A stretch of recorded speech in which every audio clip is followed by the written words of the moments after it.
y'all, it's Jess from Sunflower Dairy, and I am out in the greenhouse, and it has been a crazy busy day. So honestly, spring is the busiest time of year on the homestead. There's just so much to do.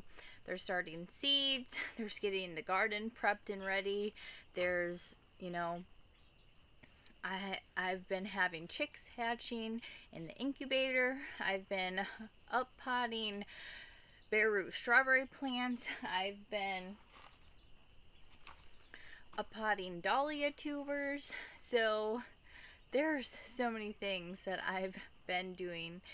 Also I have been getting wood chips and putting wood chips around the greenhouse, putting wood chips in the chicken run, and just getting compost, filling up the garden beds. I've been organizing the greenhouse, getting everything ready.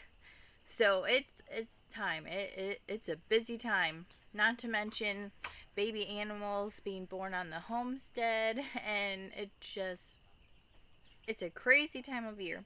So look at all these strawberries. So I told you before that with the bare root strawberries, I was going to be putting these in little flower pots so that these could start greening up, and then I could put them in the ground. Well, I did quite a few the other day, and then I just did some more, and literally the other day when I did the video talking about the strawberry plants, I planted this one. Look how green that is. So this is one that I just planted, and then this is the other one from just a couple days ago. Look at the difference in just a couple days. Isn't that crazy? So as you can see, the bare root strawberries really grow. But look at that. I'll literally be able to put this out in just a couple days because that's looking great. So for the bare root strawberries, I got a big bundle of the bare root strawberries, and I ended up with about 80 bare root strawberry plants. I thought I had gotten about 75, but I ended up with some extras, so 80 strawberry plants. That's gonna be amazing. Hopefully I'll be getting all kinds of berries off of those. And then I have also been planting dahlia tubers. So all kinds of dahlia tubers. And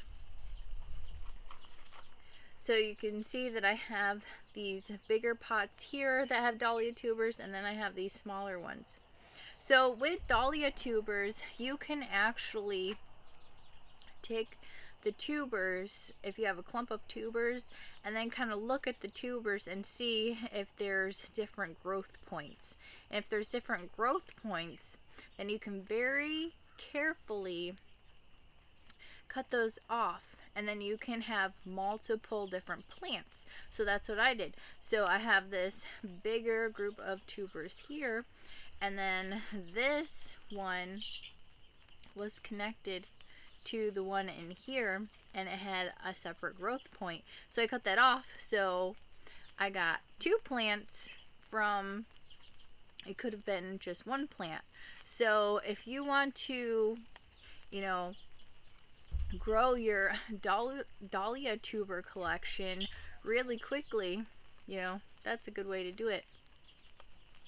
And I don't know if you can see this right here, but this one's already starting to sprout. So, and I actually had like 8-ish dahlia plants, and I think I have like, I don't even know, like 12 or more. So, I mean, just from dividing the tubers, that's a good way to get at least a few extra plants, depending on how many dahlia tubers you have. And And these will go out. I'm actually going to be taking cuttings off of these. So these will start getting, you know, their little sprouts. And as soon as they start growing up, then I'm going to be taking cuttings off of those. And then I'm going to be putting them into potting soil. And then hopefully the cuttings will start growing and grow roots. And then that's another way to get your dahlia tubers to multiply and, you know, get a bigger collection. So I have my dahlia tubers all potted up here. I have all of these. This isn't even all of them. I have even more down here. So there's so many strawberry plants. But I've also been out in the garden. So I planted radishes the other day. I saw that those are starting to come up. And then also I planted snow peas the other day, and I noticed those are coming up already. So it is time. It is garden time. It's official. So, and it looks like our forecast looks like it's going to be pretty good. Now, it's not at our last frost date yet. So I'm not going to be doing anything crazy like putting my tomatoes or peppers out yet.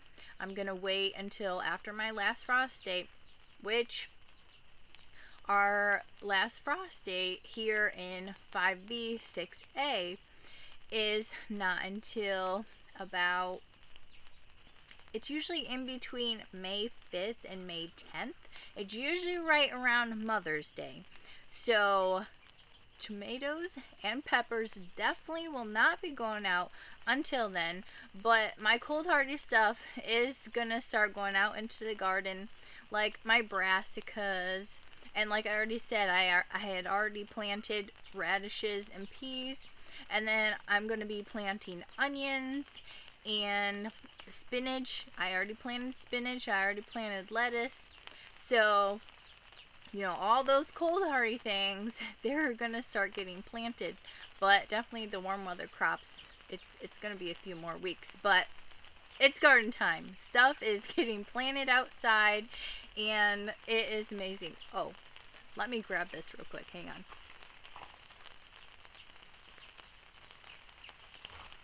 Look what's growing in the greenhouse. I planted the raised bed in here full of spinach, and look at how beautiful the spinach is.